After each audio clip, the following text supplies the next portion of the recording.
¿Por qué nos avergonzamos tanto del Evangelio? Me propuse no saber entre vosotros cosa alguna, sino a Jesucristo y a este crucificado. Quiero que vayan al capítulo 4 de Efesios, y estamos hablando de esta sección, en particular de los versículos 1 al 6. Así que permítanme leerlo para ustedes. Efesios 4, 1 al 6. Por tanto, yo, el prisionero del Señor, os ruego que andéis como es digno de la vocación con que fuisteis llamados, con toda humildad y mansedumbre, con paciencia, mostrando tolerancia los unos por los otros en amor, procurando guardar la unidad del Espíritu y el vínculo de la paz. Hay un solo cuerpo y un solo Espíritu, como también vosotros fuisteis llamados en una sola esperanza de vuestra vocación, un solo Señor, una sola fe, un solo bautismo, un solo Dios y Padre de todos, que está sobre todos y por todos y en todos. Ahora, la última vez que introdujimos este pasaje, y te dije en ese momento que es un pasaje de transición muy, muy importante, como lo indica la palabra. Por lo tanto, al principio del versículo 1, los primeros 3 capítulos han sido doctrinales, en su énfasis, como Pablo ha expuesto, la verdad divina para nosotros relacionada con el Evangelio y la unidad de la Iglesia. Y ahora hay una transición de lo que es doctrinal a lo que tiene que ver con nuestro deber. Así pues, basándonos en toda esa doctrina que se ha desplegado en los 3 primeros capítulos, se nos da que debemos andar de una manera digna de la vocación con que habéis sido llamados. Ahora 3 capítulos, Pablo ha delineado nuestra lámada divina, nuestra lámada del cielo que nos trajo al reino de Dios, que nos sacó de la muerte a la vida. Hemos sido llamados y ahora debemos vivir vidas dignas de esa llamada. Hemos sido llamados a ser hijos de Dios. Hemos sido llamados a ser hijos de Dios. Hemos sido llamados de la muerte a la vida, de las tinieblas a la luz, del engaño a la verdad. Y tú conoces todas esas realidades. Ahora que eso ha sucedido, debemos vivir vidas que sean coherentes con esa nueva identidad. Estamos en Cristo y debemos caminar de una manera digna de esa realidad. Ahora noten que Pablo usa la palabra implorar o rogar. Y me gustaría recordarte que hay un elemento del ministerio cristiano que nos empuja a todos, incluyéndote a ti y a mí, a ser mendigos. Somos mendigos, pero no mendigamos para nosotros mismos, sino para que la gente se acerque y acepte lo que Dios les ofrece. Creo que a veces podemos ver nuestra oportunidad evangelística como una especie de conversación fría, calculadora, directa, y si no va a ninguna parte, simplemente dices, bueno, no había ningún interés. Eso no funcionaría con el apóstol Pablo. Pablo era un mendigo y estaba acostumbrado a suplicar y rogar a los pecadores. Y eso es lo que significa el verbo original. Y él suplicaba que la gente escuchara el Evangelio. Suplicaba que la gente se salvara. Suplicó que no lo rechazaran. Rogó que siguieran su ejemplo, que amaran a los demás, que vivieran en la libertad que Cristo les había dado. Y rogó a los creyentes que caminaran de una manera digna, coherente con su identidad en Cristo. Se trata de lo que dijo nuestro Señor cuando dijo que debéis ser santos, allá en el libro del Levítico, como yo soy santo. Y Pedro lo recoge, ¿no es así? En su epístola, sed santos, porque yo soy santo. Así es como debemos vivir. Somos los hijos de Dios y debemos manifestar la naturaleza misma de Dios plantada dentro de nosotros. Así que vimos ese verso la última vez y lo vimos desde el punto de vista del llamado al caminar digno. Y fue un llamado divino de Dios mismo. Ahora quiero llevarlo un poco más lejos. No mucho más, pero un poco más. Miren el versículo 2. Dice, con toda humildad y mansedumbre, con paciencia, mostrando tolerancia los unos por los otros en amor, procurando guardar la unidad del Espíritu en el vínculo de la paz. Ahora recordarán, si han estado con nosotros durante toda la segunda mitad del capítulo 2, durante todo el capítulo 3, la unidad era el tema. El apóstol Pablo, bajo la inspiración del Espíritu Santo, pide que la iglesia manifieste su unidad. La unidad que ya posee espiritualmente necesita manifestarse en términos de su conducta y comportamiento. Así que vamos a ver en los versículos 2-3 cómo llegamos a ese tipo de unidad manifiesta. Y todo comienza con este versículo 2. Aquí está el principio con toda humildad. Así que si vas a caminar de una manera digna, empiezas con toda humildad, con toda humildad. Así que cuando estamos pensando acerca de esta idea de caminar dignamente, cuando estamos pensando acerca de la santificación, aquí es donde empiezas. Aquí es donde empiezas con toda humildad. Ese es el comienzo. En otras palabras, el caminar digno es un caminar que exige desde el principio humildad. Esta es una realidad importante en la vida del creyente y un factor importante en la unidad de la iglesia. Y quiero mostrártelo de la manera más elevada que puedo. Puedo mostrártelo en Juan 17. Quiero que lo vean. Juan 17. Vamos a ver algunos pasajes del Evangelio de Juan para ilustrar eso. Pero en Juan 17, nuestro Señor ora por aquellos que son sus discípulos y por aquellos que serán sus discípulos en el futuro. Pero quiero que noten su oración en el versículo 21. Él ora para que todos sean salvos. Él ora para que todos sean uno, para que todos sean uno. Así como tú, Padre, estás en mí y yo en ti, para que ellos también estén en nosotros, para que el mundo crea que tú me enviaste. Esto es asombroso. Está orando para que todos seamos uno, de la misma manera que el Hijo y el Padre son uno. ¿De qué manera son uno el Hijo y el Padre? En naturaleza, ¿verdad? En esencia. Así que no está orando por una unidad externa, no por una asociación, no por un esfuerzo de llevarse bien. Está orando para que haya una unidad espiritual en la iglesia, que sea como la unión espiritual en la Trinidad, para que sean uno como tú, Padre, estás en mí y yo en ti. Que ellos también estén en nosotros, para que el mundo crea que tú me has enviado.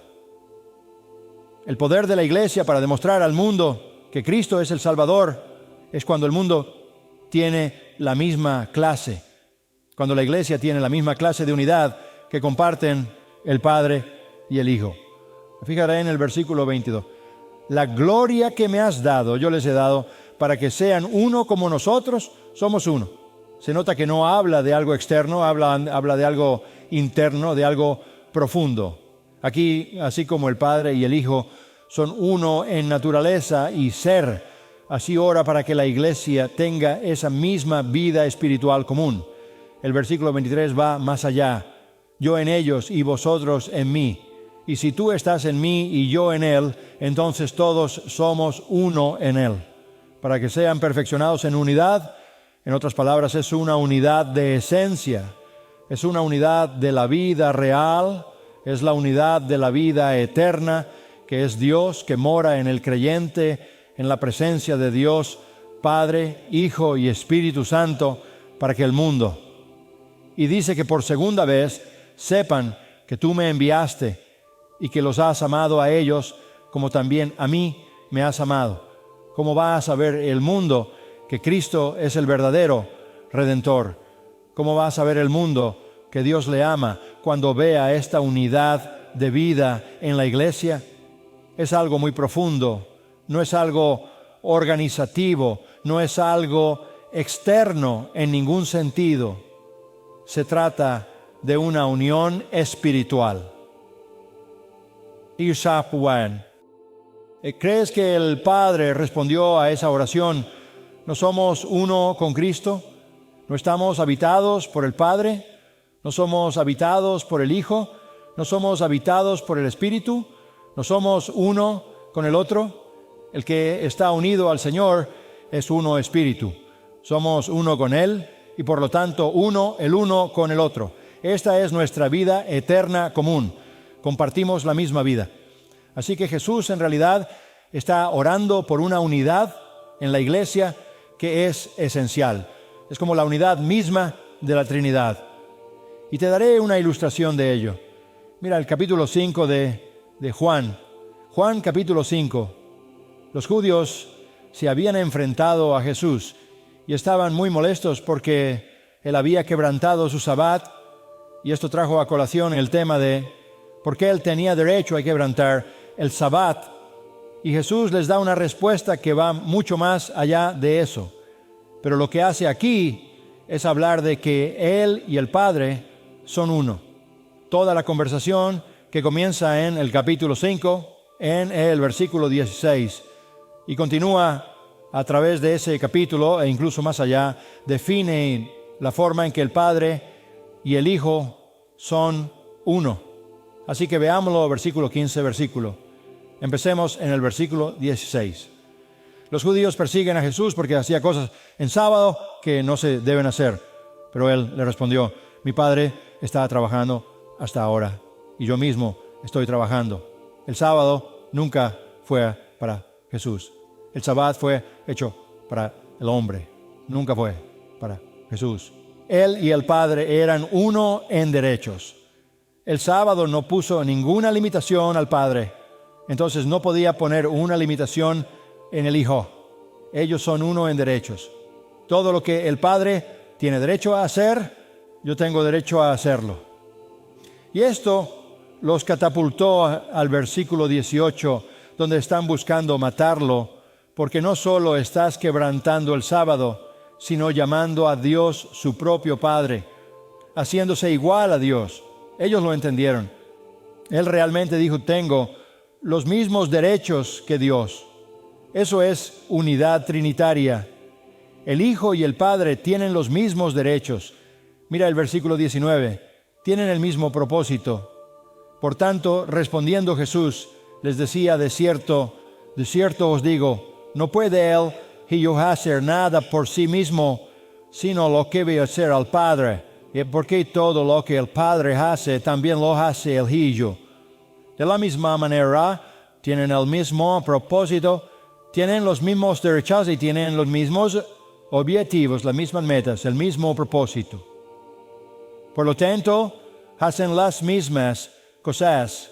No solo son iguales en derechos y en propósito, pero mira el versículo 21. Así como el Padre resucita a los muertos y les da vida, así también el Hijo da vida a quien Él quiere. Son uno en poder. Son uno en poder.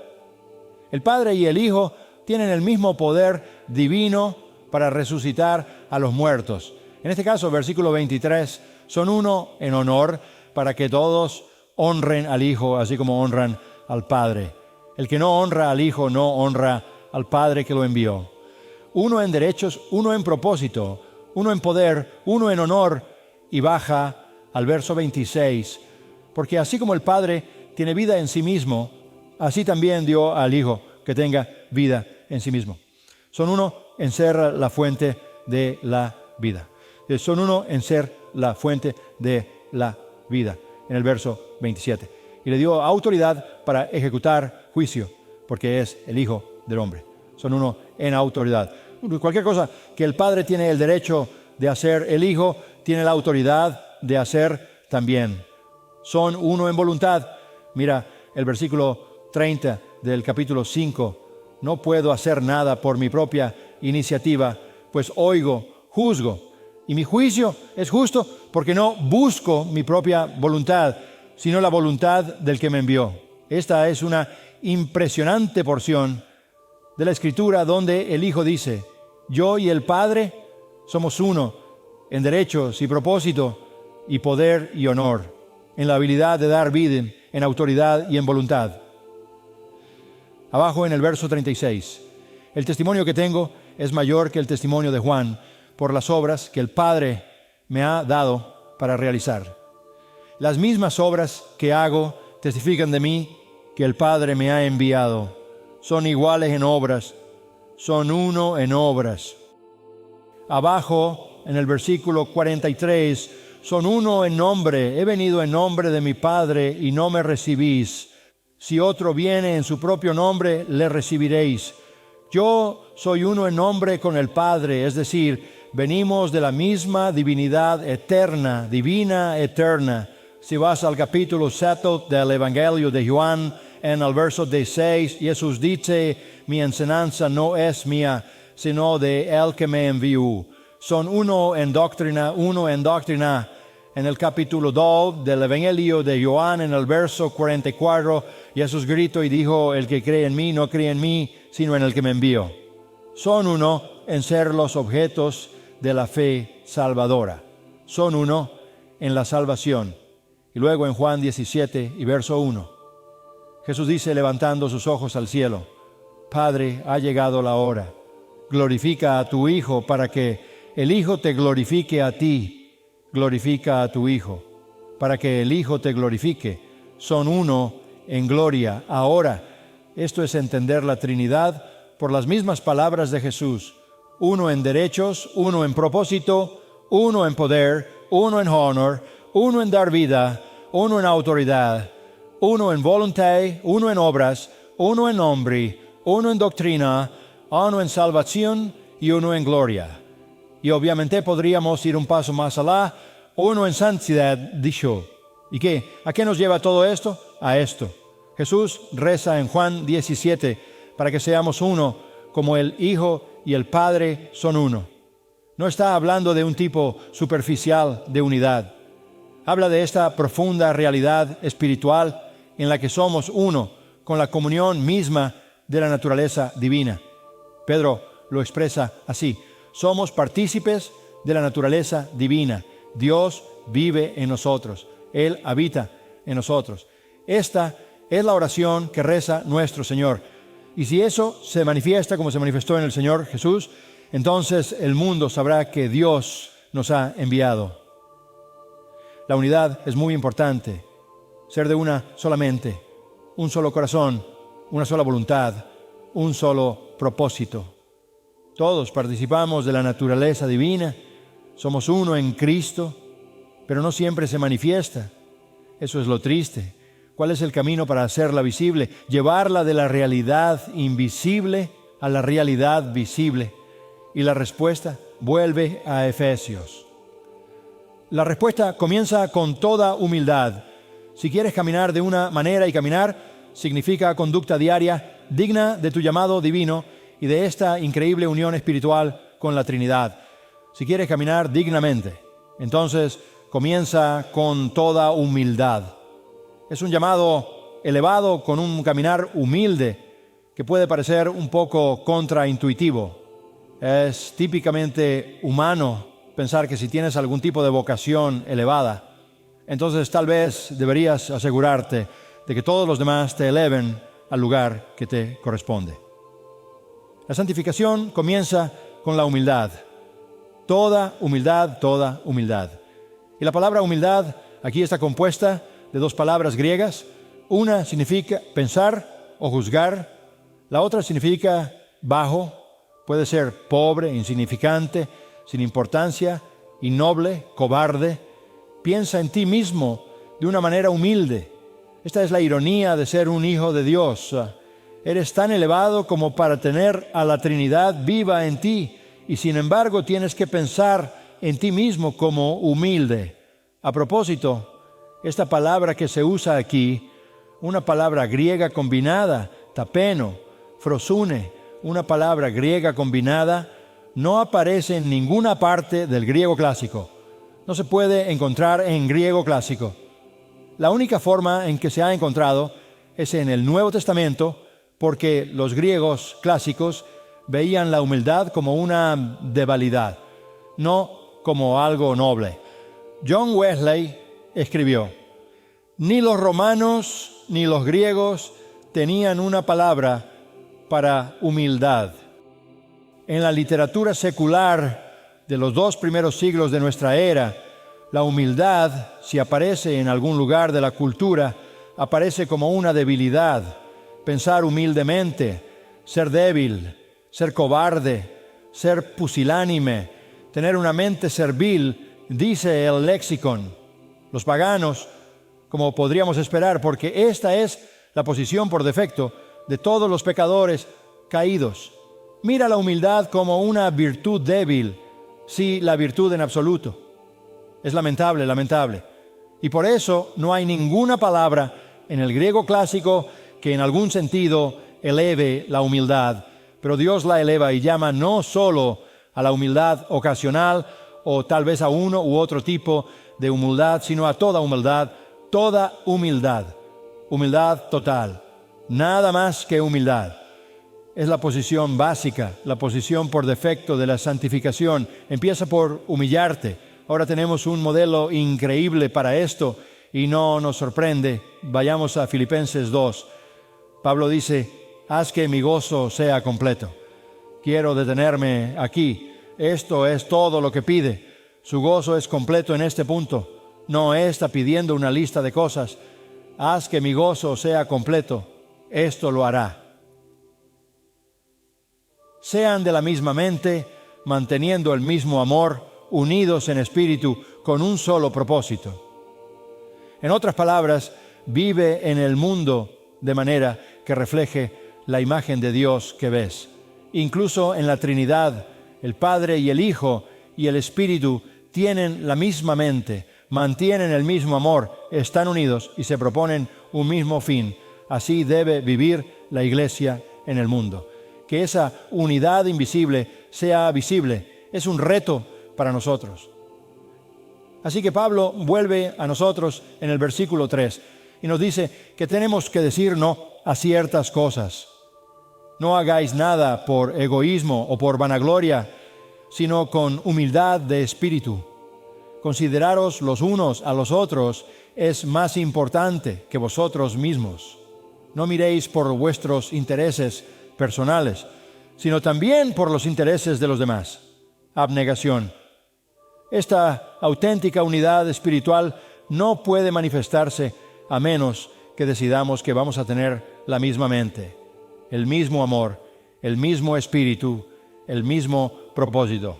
En otras palabras, que nos pongamos de acuerdo en nuestra teología y entonces que vivamos vidas totalmente desinteresadas y altruistas. Alguien podría decir, bueno, para aquellos de nosotros que estamos elevados en Cristo, esto parece ir bastante lejos. Bueno, te ayudaré con eso. Si vas al versículo 5, aquí está tu modelo. Tened en vosotros esta actitud que hubo también en Cristo Jesús, el cual, aun existiendo en la morfología de Dios, no consideró el ser igual a Dios como cosa a que aferrarse. El Hijo eterno y la presencia del Padre eterno, igual en todo sentido eternamente, no se aferró a ese versículo 7, sino que se despojó a sí mismo, tomando forma de esclavo y hecho semejante a los hombres, siendo hallado en apariencia como hombre, se humilló a sí mismo, haciéndose obediente hasta la muerte y muerte de cruz. Así que si estás pensando que podría estar por debajo de ti, humillarte, tienes que mirar a Jesús y ver lo que hizo. Es la mayor condescendencia, obviamente, de todas las condescendencias. Es incomprensible para nosotros entender lo bajo que llegó, porque no podemos comprender lo alto que estaba. Pero no se aferró a ello, se vació de sí mismo, tomó la forma de un esclavo hecho a semejanza de los hombres, se humilló siendo obediente, luego se humilló hasta la muerte y luego se humilló hasta el tipo de muerte, incluso la crucifixión, el tipo de muerte más ignominioso y brutal. Así que Jesús es tu ejemplo de humildad. Por los propósitos de Dios y para cumplir la voluntad de Dios, se humilló a sí mismo. Y luego, versículo 9, por esta razón también Dios lo exaltó altamente. Deja la exaltación a Dios, ¿verdad? ¿No es eso lo que sabemos por lo que dicen las Escrituras? Humillaos y el Señor os exaltará. o se elevará. Jesús fue un ejemplo de humildad, conoció el dolor, era odiado sin causa, no tenía dónde reclinar la cabeza, fue perseguido, traicionado, condenado, entregado, despreciado, levantado en una cruz, escarnecido, contado con los criminales, asesinado. Lo hizo todo porque era la voluntad de Dios y se dejó en sus manos. Y Dios lo exaltó hasta darle un nombre sobre todo nombre, para que ante el nombre Señor se doble toda rodilla. La santificación es una batalla por la humildad. Tal vez recuerdes de él a Juan el Bautista. Jesús dijo que era el hombre más grande que jamás había vivido, y sin embargo dijo de su Señor que no era digno de desatar su sandalia. Y él dijo: yo debo disminuir y él debe aumentar. Así que la santificación, el camino a la santificación es hacia abajo. Es hacia abajo. Humíllate y el Señor te levantará. Y donde su iglesia es humilde, está unida y su amor se manifiesta. Y el mundo puede ver el poder de Cristo y del Evangelio.